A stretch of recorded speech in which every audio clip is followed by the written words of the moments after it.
Hello everyone, एक बार फिर से आप सब लोगों का स्वागत करती हूँ मैं आपके अपने यूट्यूब चैनल माया स्टडी सेंटर पे। आज क्लास में करेंगे क्लास 8 का जो हमारा अध्याय 11 चल रहा था उसका प्रश्नावली 11.4, जिसमें हम क्या जानेंगे, घन, घनाभ, बेलन, ये सब होते हैं ना, इनके आयतन के बारे में पढ़ेंगे।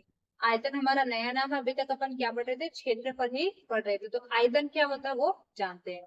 जैसे अपन अभी जैसे हमारी ठोस आकृतियां होती है, जो द्विविमीय आकृतियां होती है, मान लो उनका अपन क्या निकालते हैं, क्षेत्रफल निकाल रहे हैं। लेकिन हमारे जो त्रिविमीय आकृतियां होती है, जैसे ठोस आकृतियां, घन, घनाभ, बेलन, ये हमारी ठोस आकृतियां, तो इनका अपन क्या निकालते हैं, आयतन में मापा जाता है। वो क्षेत्रफल में मापते हैं, इसको मापते हैं आयतन में। तो सबसे पहले तो ये जानते हैं कि आयतन होता क्या है। आयतन क्या होता है, देखो, एक त्रिविमीय वस्तु जो है घिरी हुई जगह, उसका आयतन कहलाता है। मान लो कोई भी त्रिविमीय आकृति, यानी कोई त्रिविमीय वैसा नहीं, कोई भी बक्सा होता है, घनाभ के आकार का होता है, कोई भी मान लो कोई भी डिब्बा है घन के आकार का या कुछ भी है, तो उनकी तरह जो घिरी हुई जगह रहती है ना, वही क्या कहलाती है, उसका आयतन कहलाती है। अब उसमें क्या होता है, लंबाई भी होती है, चौड़ाई भी होती है, ऊंचाई भी होती है। ये हमें ऑलरेडी पता है कि त्रिविमीय में आकृति है, ठोस आकृति में कितनी विमाएं होती है, तीन होती है। लंबाई होती है, चौड़ाई होती है, ऊंचाई होती है। इसलिए क्या होता है, आयतन क्या होता है, कोई भी त्रिविमीय वस्तु है ना, उसके द्वारा घिरी हुई जगह क्या कहलाती है, उसका आयतन कहलाती है।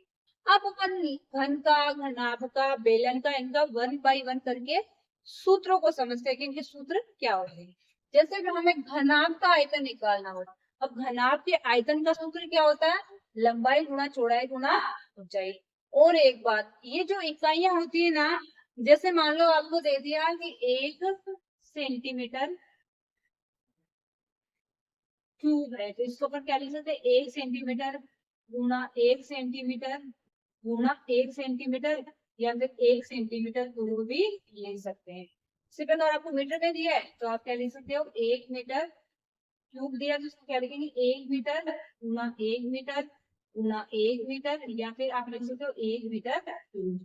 कहने का मतलब क्या है कि आयतन का मतलब क्या है, 3 बार। जैसे स्क्वायर में या क्षेत्रफल में क्या होता है, वर्ग होता है, 2 बार गुणा होता है, लेकिन इसमें क्या होता है, घन में, सॉरी, आयतन में 3 बार गुणा होता है। ठीक है ना। अगर आपको आयतन दिया है तो क्या होगा, 3 बार गुणा। ठीक है। अब देख, घनाभ का आयतन का सूत्र क्या, लंबाई गुणा चौड़ाई गुणा ऊंचाई, या फिर आप इसको क्या बोल सकते हो, एल गुणा बी गुणा एच। और कई जगह पे घनाभ का आयतन का सूत्र ये वाला भी काम में लिया जाता है, जिसको क्या बोलते हैं, आधार का क्षेत्रफल गुणा ऊंचाई। आधार का क्षेत्रफल का सूत्र क्या होता है, लंबाई गुणा चौड़ाई। अब अगर इतना आधार का क्षेत्रफल का सूत्र है, तो आगे ऊंचाई करते ही घनाभ के आयतन का सूत्र ये वाला बन जाता है। तो कई जगह ये वाला सूत्र भी काम आएगा। घनाभ का आयतन का सूत्र क्या होता है, आधार का क्षेत्रफल गुणा ऊंचाई। ठीक है, क्लियर हो सभी को। अब आती है बात घन का आयतन, यानी कि हमें घन का आयतन निकालना। और जो जो हमारा घन है ना, वो घनाभ का ही यही रूप है। तो घन और घनाभ में ज्यादा डिफरेंस नहीं है। घनाभ में तो क्या होता है, आयताकार, उससे जो वो फलक होते हैं ना, वो आयताकार होते हैं, और घन में क्या होता है, वर्गाकार होते हैं। बस इतना ही डिफरेंस है। घन है तो उसकी सभी विमाएं क्या होगी, बराबर होगी, यानी उसके सारे फलक क्या होंगे, बराबर होंगे। जैसे ये हमारे पास घन आकृति है, घन भी कोई भी ठोस है, बस ये क्या है, हमारी घन की है, उसका शेप क्या है, घन का है। तो इसके जो सारे फलक होंगे ना, वो सब क्या होंगे, बराबर बराबर ही होंगे। बराबर है तो इसका सूत्र क्या होगा, घन के आयतन का सूत्र क्या होता है, एल गुना एल गुना एल, यानी एल क्यू बोल सकते हो। या इसकी जो भी एक भुजा है, उसको कितने बार गुना करना है, 3 बार गुना करना है, तो घन का आयतन आ जाएगा। ठीक है। फिर आगे क्या है, बेलन का आयतन। बेलन हमें पता है क्या होता है, बेलन के आयतन का सूत्र क्या होता है, आधार का क्षेत्रफल गुणा ऊंचाई। या फिर आप इसको भी क्या बोल सकते हैं, पाई आर स्क्वायर एच। दोनों में से कोई से सूत्र भी काम आ सकते हैं। ठीक है। फिर नेक्स्ट क्या है, धारिता। धारिता और आयतन दोनों सेम से ही है। धारिता का मतलब क्या होता है, यानी कि धारिता और आयतन में ज्यादा डिफरेंस नहीं है। अब धारिता का मतलब क्या होता है, किसी बर्तन में भरी हुई वस्तु की मात्रा उसकी धारिता कहलाती है। मान लो कोई भी बर्तन है, जैसे पानी का टैंकर है, उस पानी के टैंकर में कितना, या पानी का कोई भी टिन है, या कोई भी वस्तु है, उसके अंदर आप पानी भरे, तो उस वस्तु के अंदर कितना पानी आएगा, जितना पानी आएगा वही क्या कहलाती है, उसकी धारिता कहलाती है। मान लो कोई भी टिन है पानी का, उसमें 200 सेंटीमीटर क्यूब पानी आता है, तो उसकी धारिता क्या हो गई, 200 सेंटीमीटर क्यूब। जितना उसमें पानी आएगा, या जितनी कोई भी चीज आप उसमें डाल रहे हो, जितनी भी आएगी, वो क्या कहलाएगी, उसकी धारिता कहलाएगी। ठीक है। अब हम करेंगे हमारी प्रश्नावली की क्वेश्चन। आई होप आप सब लोगों को परिचय पाठ एकदम अच्छे से क्लियर हो गया होगा। अब हम पहला क्वेश्चन देखते हैं। अब देखिए हमारी प्रश्नावली का पहला क्वेश्चन क्या बोल रहा है, हमें एक बेलनाकार टैंक दिया गया है, यानी कि हमारे देखो छतों के ऊपर हम टंकियां रखते हैं सीमेंट की, सॉरी प्लास्टिक की, वो टंकी किस आकार की होती है, बेलनाकार की होती है। बीच में से तो केवल बेलन के जैसे होती है, ऊपर से राउंड होती है, नीचे से भी राउंड होती है, ऐसे होते हैं ना। अगर नहीं देखे तो अपने पानी की टंकी को ध्यान से देखिएगा। उसमें क्या होता है, बीच में जो शेप आएगा वो तो बेलनाकार आएगा, यानी साइड के शेप को आयताकार ऐसे बेलने के जैसे दिखते हैं। ऊपर से राउंड होगा यानी गोल होगा, नीचे से भी क्या होगा, गोल होगा। अब उसकी उस स्थिति में बताना है हमें कि उस कि अलग अलग स्थिति दी है, किस स्थिति में तो हम उसका पृष्ठीय क्षेत्रफल निकालेंगे और कौन सी स्थिति में उसका आयतन निकालेंगे। तो पहला वाला क्वेश्चन देखो क्या बोल रहा है, यह ज्ञात करने के लिए इसमें कितना पानी रखा जा सकता है। उस टंकी पे, सॉरी हमारा मार्कर गिर गया था, उस टंकी में कितना पानी रख सकते हैं, पानी कितना रख सकते हैं, मतलब क्या पूछ रहे हैं, उसकी धारिता के बारे में बात कर रहे हैं। उस टंकी में कितना पानी रखा जा सकता है, तो उसमें धारिता है, एक तरीके से धारिता है, तो धारिता और आयतन में ज्यादा डिफरेंट नहीं है। तो इस स्थिति में हम क्या याद करेंगे, इसका आयतन। अब आगे वाला देखो, इसका प्लास्टर करने के लिए वांछित सीमेंट बोरियों की संख्या, उसका अगर प्लास्टर करे तो वांछित बोरियों की संख्या है, तो उसके लिए हमें क्या करना पड़ेगा, वे सीमेंट कर रहा है, मान लो प्लास्टर कर रहा है सॉरी, तो उसका नीचे वाले हिस्से को करेगा, वो प्लास्टर नीचे वाले हिस्से को नहीं करेगा ना। तो प्लास्टर करने के लिए जो सीमेंट लगेगी उसमें, तो बोरियों की संख्या किसमें आएगी, उसके लिए क्या करेगा, वो पृष्ठीय क्षेत्रफल।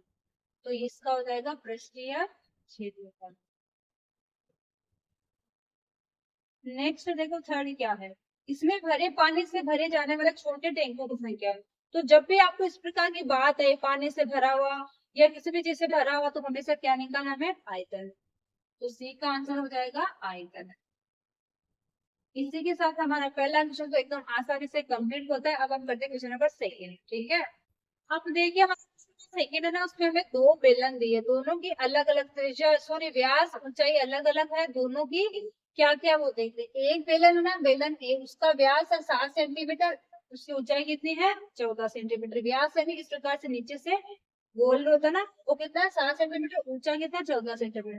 इस प्रकार बेलन बी दिया, इधर आप चित्र देख लेना बुक में।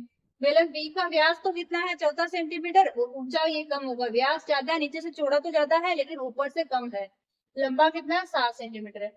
अब हमें बोल रहा है कि परिकलन किए बिना क्या आप बता सकते हैं कि इन दोनों में से किसका आयतन अधिक है।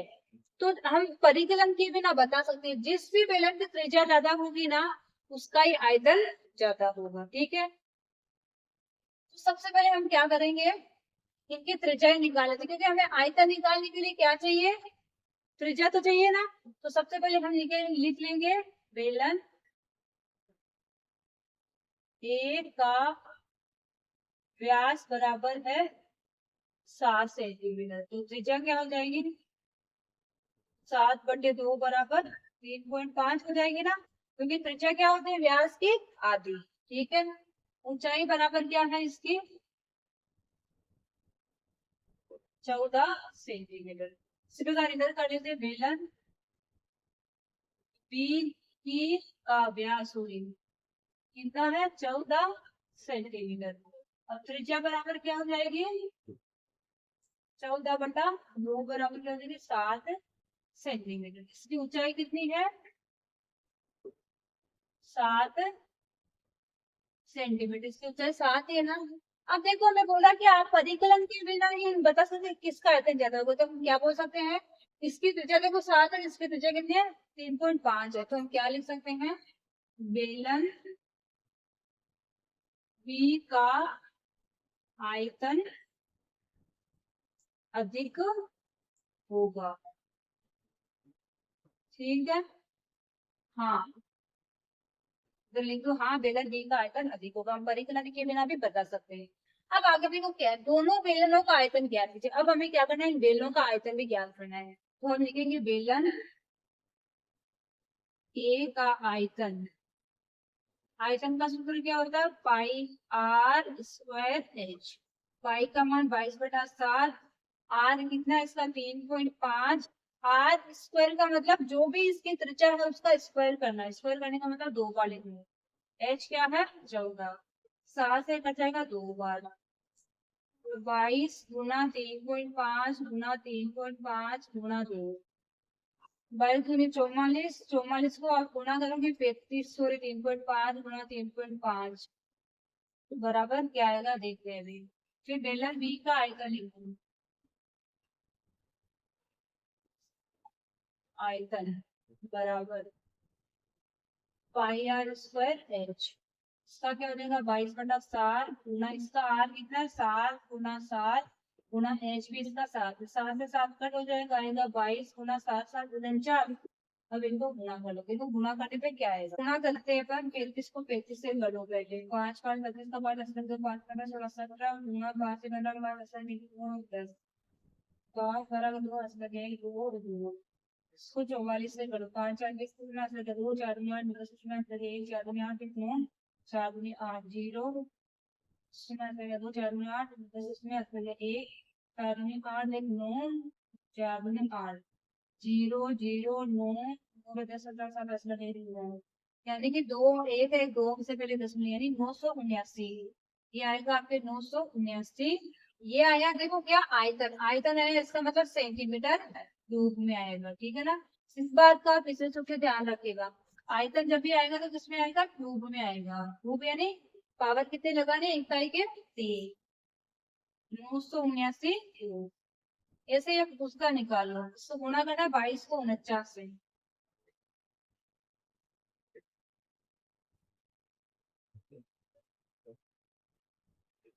1018 सेंटीमीटर। अब देखो क्या बोल रहे हैं, क्या अधिक आयतन वाले बेलन का पृष्ठीय क्षेत्रफल भी अधिक होगा। अब देखो आयतन किसका ज्यादा है, आयतन किसका ज्यादा है, बेलन बी का आयतन ज्यादा है, बेलन बी की त्रिज्या भी ज्यादा थी तो उसका आयतन भी ज्यादा है, अगर आयतन ज्यादा है तो उसका पृष्ठीय क्षेत्रफल भी ज्यादा होगा। तो हम क्या लिखेंगे, हाँ बेलन, पहले तो लिखेंगे बेलन बी का आयतन अधिक है, ठीक है। अब क्या बोला गया है क्या, तो लिखेंगे हाँ जिसका आयतन अधिक होता है उसका पृष्ठीय क्षेत्रफल भी अधिक होता है। तो ये क्लियर हुआ सभी को, जिसकी त्रिज्या ज्यादा उसका आयतन ज्यादा, आयतन ज्यादा उसका पृष्ठीय क्षेत्रफल भी ज्यादा, ठीक है। सेकंड क्वेश्चन इतना काम का तो नहीं, एग्जाम में आने वाला नहीं है, लेकिन हमें करवाना है इसलिए मैंने आपको करवा दिया, ठीक है। अब देखते हैं क्वेश्चन नंबर 3। अब देखिए हमारा क्वेश्चन नंबर 3 है ना, वो वेरी इंपॉर्टेंट क्वेश्चन है, जिसमें हमें क्या दिया गया है, एक ऐसे घनाभ की ऊंचाई ज्ञात की जिसके आधार का क्षेत्रफल हमें दिया 180 सेंटीमीटर स्क्वायर और उसका आयतन दिया हमें 900 सेंटीमीटर। तो सबसे पहले जो दिया ना वो लिख लो, घनाभ का आधार का क्षेत्रफल 180 सेंटीमीटर स्क्वायर, ठीक है। ऊंचाई हमें दी नहीं है, लेकिन हमें क्या दे दिया है, घनाभ का आयतन, आयतन दे दिया है हमें 900 सेंटीमीटर क्यूब। अब देखिए हमने घनाभ के आयतन का एक सूत्र पढ़ा था, जिसमें हमें क्या दिया था, आधार का क्षेत्रफल गुना ऊंचाई। मैंने बोला था ना ये वाला सूत्र भी काम आएगा। तो हम लिखेंगे घनाभ का आयतन बराबर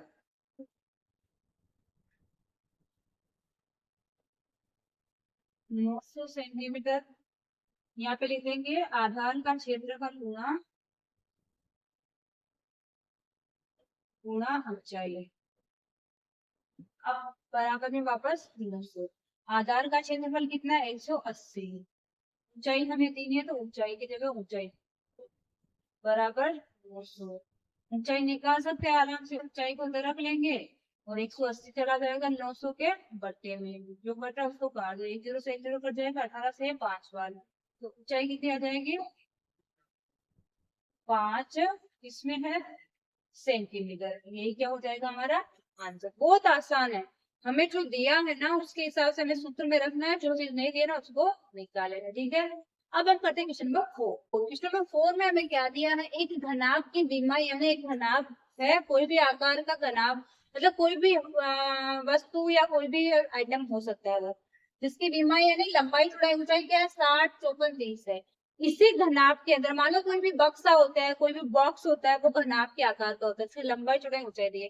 उसके अंदर क्या कर रहे हैं, उस घनाभ के अंदर 6 सेंटीमीटर ऊंचा वाले घन के छोटे छोटे छोटे घन रखे जाते हैं। यानी कि मान लो घनाभ के आकार का कोई बड़ा डब्बा है या कोई बॉक्स है या बक्सा है, उसके अंदर घन के आकार के यानी कि वर्गाकार टाइप से घन के आकार के, तो ना वो छोटे छोटे बॉक्स रखे जाते हैं। तो हमें क्या बताना है, तो उसके अंदर छोटे छोटे कितने घन रखे जा सकते हैं। तो इसके लिए हमें क्या करना पड़ेगा, पहले तो हमें घनाभ का क्षेत्रफल सॉरी घनाभ निकालना पड़ेगा उसका, फिर उसका क्या करना पड़ेगा, घन का आयतन निकालना पड़ेगा। पहले घनाभ का आयतन निकालो, फिर घन का आयतन निकालो, फिर निकालो उसके जाने वाले छोटे घन। तो सबसे पहले हम लिखेंगे घनाभ की लंबाई बराबर 60 सेंटीमीटर, चौड़ाई बराबर 54 सेंटीमीटर और ऊंचाई बराबर 30 सेंटीमीटर। तो हम निकाल सकते हैं घनाभ का आयतन। अब देखो हम सूत्र कौन सा लगाएंगे, लंबाई गुना चौड़ाई गुना ऊंचाई, एल गुना बी गुना एच, 60 गुना 54 गुना 30 गुना कर दो, क्षेत्रीय 18 यानी 1800 गुना 54, 0 0 18 4 है का 2 अस्सी के साथ 18 5 90 7 97 यानी कि 97,200 किसमें है सेंटीमीटर क्यूब। अब देखो क्या है, अब है इस घनाभ के अंदर 6 सेंटीमीटर भुजा वाले छोटे घन रखे जाते, तो घन की भुजा बराबर बराबर है 6 सेंटीमीटर। घन का आयतन निकाल सकते हैं, घन का आयतन बराबर हो जाएगा एल क्यूब लिखे थे अपन है ना, एल क्यूब का मतलब भुजा 6 गुना 6 गुना 6 बराबर क्या हो जाएगा, 6 का होता है 216 सेंटीमीटर क्यूब। अब इसमें जो छोटे घन रखे जाएंगे उनकी संख्या हमें बतानी है, तो देखेंगे घनाभ के अंदर रखे जाने वाले घनों की संख्या बराबर कैसे आएगा, जो हमारे घनाभ का आयतन आया है ना उसमें घन के आयतन का भाग लगा देना है, घनाभ का आयतन बटे घन का आयतन। घनाभ का आयतन कितना आया था 97,200 बटा घन का कितना आया 216। जो भी कट रहा है उसको काट दो, ये 3 से कट जाएगा, क्या काटते हैं 3 से 7 बार 7 देखिए ये 2 बार 3 3 9 3 दूनी 6 3 चौके 12 0 0 ये कट गया। फिर से 3 से कटेगा 3 एकम 3 2 संख्या साथ में 8 3 24 0 0 ये 3 से कटेगा 3 दूनी 6 3 चौके 12 फिर से 3 से 3 8 24 ये 3 से 3 3 9 6 3 18 0 0 ये 8 से कट जाएगा 8 चौके 32 4 बचेगा 8 बचे 40 और 0 यानी 450। तो इसमें जो घन रखे जाएंगे उनकी संख्या हमारे पास में क्या आ जाएगी 450। यही क्या हो जाएगा हमारा आंसर। 4 वाला क्वेश्चन और 3rd वाला क्वेश्चन बहुत ही अच्छे क्वेश्चन है, ध्यान से करिएगा। ओके अब हम करते हैं क्वेश्चन नंबर 5। अब देखिए आज हम करते हैं हमारा क्वेश्चन नंबर 5 क्वेश्चन में हमें क्या दिया गया है, एक बेलन की ऊंचाई ज्ञात करें जिसका आयतन हमें दिया गया और उस बेलन का व्यास भी हमें दिया गया है। तो हम आसानी से निकाल सकते हैं। मैंने आपको क्या बोला था, किसी भी चीज का क्षेत्रफल दे दिया और एक और चीज दे दी है, एक ही चीज नहीं दी तो हम आसानी से निकाल सकते हैं। जैसे बेलन का आयतन दे दिया गया, हमें आधार का व्यास यानी उसे हम त्रिज्या निकालेंगे, त्रिज्या निकाल के हम ऊंचाई आसानी से ज्ञात कर सकते हैं। तो सबसे पहले हमें क्या क्या दिया गया वो लिख लो, बेलन के आधार का व्यास कितना है, व्यास बराबर है 140 सेंटीमीटर। ठीक है अब देखो त्रिज्या क्या हो जाएगी, त्रिज्या आर बराबर हो जाएगी 140 बटे 2 बराबर 70 सेंटीमीटर। अब देखो ये हमारे जो व्यास है ना वो दिया हमें सेंटीमीटर में और आयतन दिया हमें मीटर में। तो हमें क्या करना पड़ेगा, इस सेंटीमीटर को मीटर में चेंज करना पड़ेगा। तो हमें पता है 1 मीटर बराबर क्या होता है 100 सेंटीमीटर। लेकिन ये तो कितना सेंटीमीटर है, 70 सेंटीमीटर है, तो इसको मीटर में चेंज करेंगे तो क्या करेंगे, 100 का भाग लगाएंगे, क्योंकि हम बड़ी इकाई में चेंज कर रहे हैं ना, छोटी इकाई को बड़ी इकाई में चेंज करते तो भाग लगाते हैं, बड़ी इकाई को छोटी इकाई में चेंज करेंगे तो क्या करेंगे, गुणा करेंगे। अब इस 70 में हम क्या करेंगे, 100 का भाग लगा देंगे, तो देखो कहाँ पे आ जाएगा दशमलव, 100 है इसका मतलब ऊपर 2 अंक से पहले दशमलव, 1 2 यानी 7 के पहले 0.70 ऐसे लिख सकते हो। अब ये चेंज हो गया हमारी, सॉरी मीटर में, सेंटीमीटर में मीटर में, ये हो गया मीटर में। अब आगे का काम करते हैं। अब हमें क्या दिया, बेलन का आयतन, ऊंचाई हमें दी नहीं है तो ऊंचाई की जगह हम लिख देंगे ऊंचाई बराबर हमें ज्ञात करनी है, ठीक है। अब लिखते हैं बेलन का आयतन बराबर, आयतन बराबर कितना है, 1.54 सेंटीमीटर क्यूब। आयतन का सूत्र क्या होता है, सॉरी देखो फिर सेंटीमीटर क्यूब नहीं है, मीटर क्यूब ही है। आयतन का सूत्र होता है पाई आर स्क्वायर एच बराबर 1.54 है इसका आयतन। पाई का मान हम लेते हैं 22/7, आर स्क्वायर का मतलब क्या है, जो भी हमारी त्रिज्या उसको कितनी बार गुणा करना है, 2 बार, किसी भी संख्या का स्क्वायर करने का मतलब क्या है, उसको 2 बार गुणा कर दो, तो 0.70 गुणा 0.70, या फिर आप 0.7 भी लिख सकते हो, बार बार 0.70 लिखने की जरूरत नहीं है, 0.7 गुणा 0.7 गुणा एच हमारे पास में है नहीं, बराबर 1.54। अब देखिए हम एच को तो इधर रख लेंगे, बाकी सब संख्याओं के बराबर के उधर लेके जाएंगे तो हमारे एच का मान आ जाएगा, तो हम लिखेंगे एच बराबर 1.54 तो है, ये नीचे है ये चला जाएगा ऊपर, और जो ऊपर वाले को आ जाएंगे नीचे, 22 गुणा 0.7 गुणा 0.7, है ना।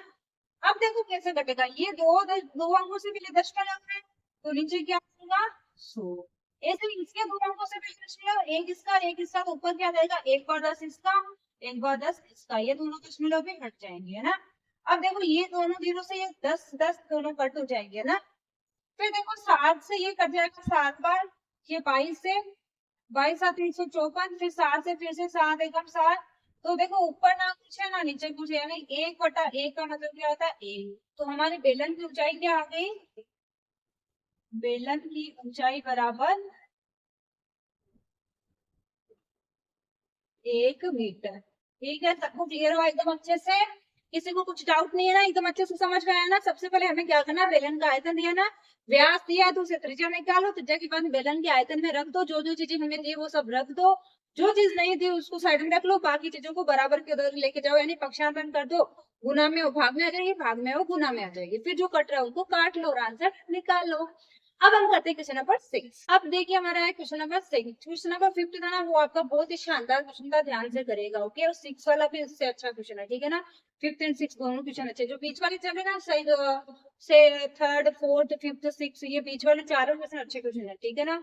अब देखिए क्या दिया है, दूध का टैंक का बेलन के आकार का, दूध के टैंक क्या है, जो हमारे दूध देने के लिए अंकुल आते हैं, देखो उनका जो टैंक होता है दूध का, तो देखना बेलनाकार यानी बेलन के आकार का होता है, जो क्या होता है बीच में से तो उसे बेलन के जैसे होता है, नीचे से गोल ऊपर से गोल, इस प्रकार से रहता है ना। तो उसकी त्रिज्या कितनी है, 1.5 मीटर है, उसकी ऊंचाई कितनी है, 7 मीटर है। अब क्या बोला, इस टैंक में भरे जाने के लिए दूध की मात्रा लीटर में ज्ञात कीजिए, तो हमें सबसे पहले क्या करना पड़ेगा, जो दिया है वो लिख लो, बेलन की त्रिज्या बराबर क्या है, या दूध के टैंक की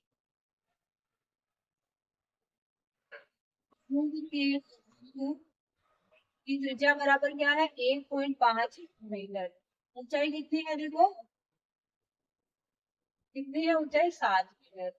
अब हमें पता है इससे ऊंचाई दे दिया और हमें त्रिज्या दे दी, तो इससे हम क्या निकाल सकते हैं, बेलन का आयतन, तो हम निकाल लेते हैं दूध के टैंक, बेलनाकार लिख लो, बेलनाकार दूध के टैंक का आयतन बराबर पाई आर स्क्वायर एच, क्योंकि इस बार हमें दिया नहीं आयतन निकालना है, तो हम पहले इधर सूत्र रख देते हैं। अब देखो क्या हो जाएगा, हमारे आयतन क्या आ जाएगा, पाई का मतलब 22/7 गुणा आर स्क्वायर का मतलब त्रिज्या उसको 2 बार लिखो, 1.5 गुणा 1.5 गुणा एच क्या है 7, जो कट रहा है उसको काट दो, 7 से 7 तो कट हो जाएगा, बच गया क्या 22 गुणा 1.5 गुणा 1.5।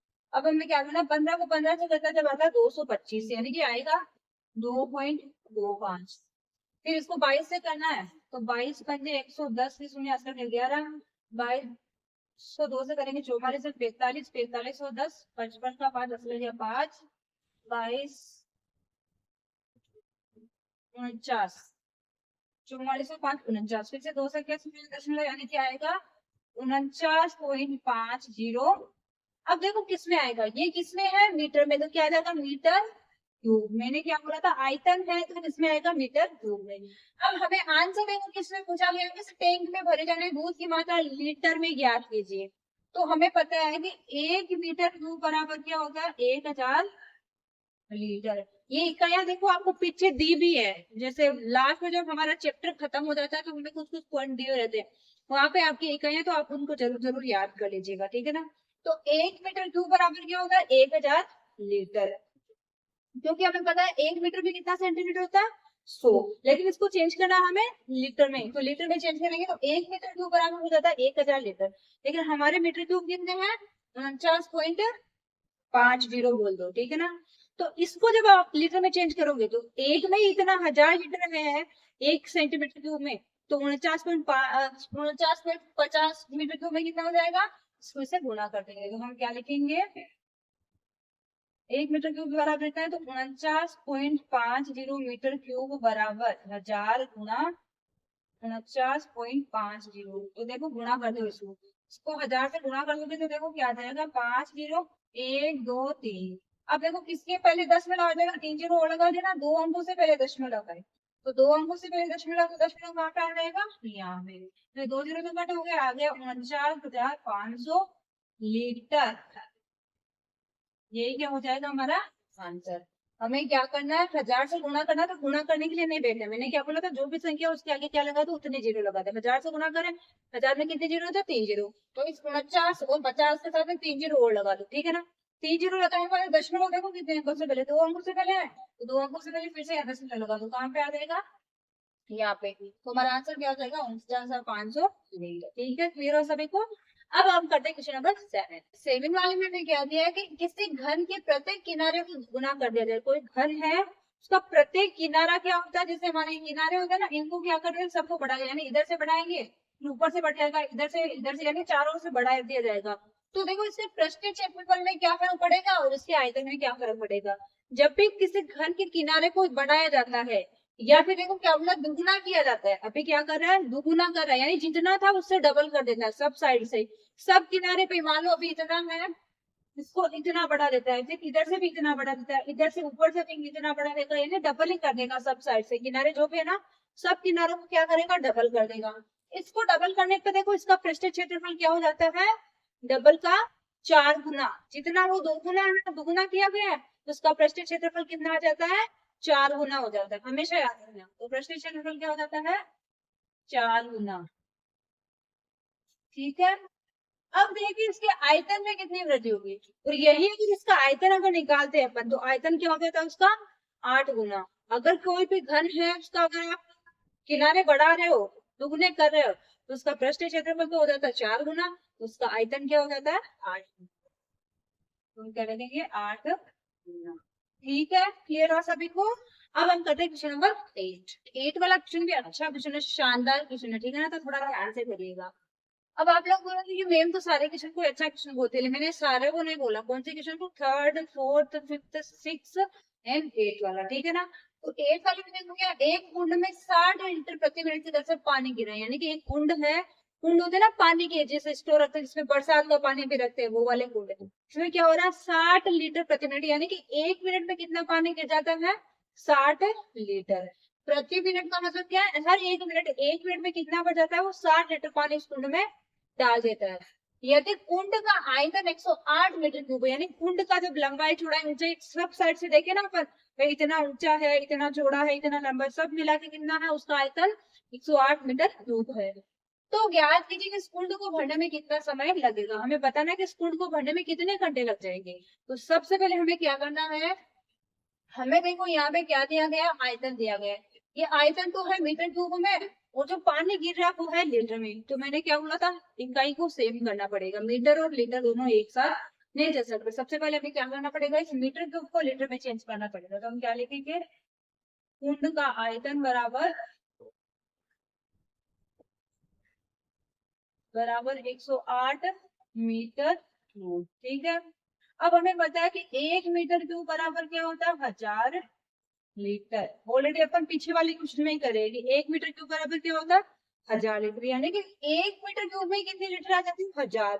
तो 108 मीटर क्यूब में कितने हो जाएंगे, 1000 से गुना कर दो, तो हम लिखेंगे 108 मीटर क्यूब बराबर 1000 गुना 108 बराबर क्या आ जाएगा, 108 इंटू उसके आगे 3 जीरो लगा, 1 2 3 लीटर। तो ये किसमें आ गए हमारे, अब लीटर में। अब देखो हमें क्या पूछ रहा है कि उस कुंड में जो पानी भर रहा है ना, वो किस मिनट से किस हिसाब से भर रहा है, 1 मिनट में कितना भर रहा है, 60 लीटर। तो कुंड में प्रति मिनट 60 लीटर